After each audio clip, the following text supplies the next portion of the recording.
They told me they couldn't do anything to keep me safe. They treated us like child prostitutes and troubled children. I was told repeatedly by the police that I was responsible for my own actions.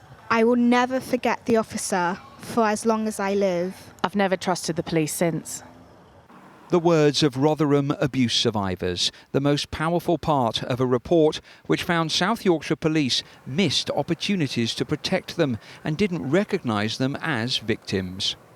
I would say it's pretty terrible.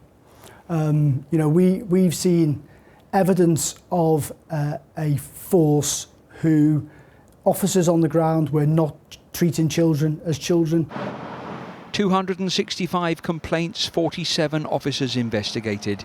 But some had either retired or were given new training. One got a final written warning. Nobody was sacked.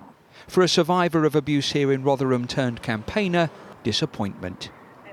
I started being abused at the age of 14 years old. I'm now 37. So, of course, it's really disappointing, the fact that, we've been kind of fighting this for so long.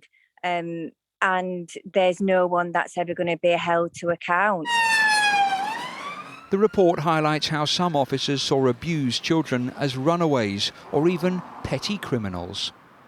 One of the many examples in this report, a 15-year-old girl who said she was raped in a park. Her father claimed a police officer told him that it might teach her a lesson about who she hangs around with.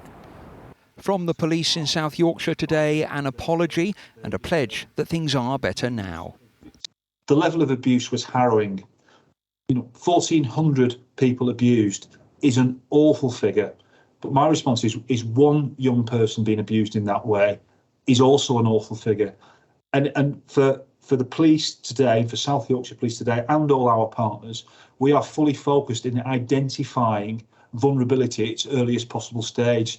Almost a decade on from the stories that scarred this town, the full picture is still emerging, the legacy of so many mistakes. Peter Lane, 5 News, Rotherham.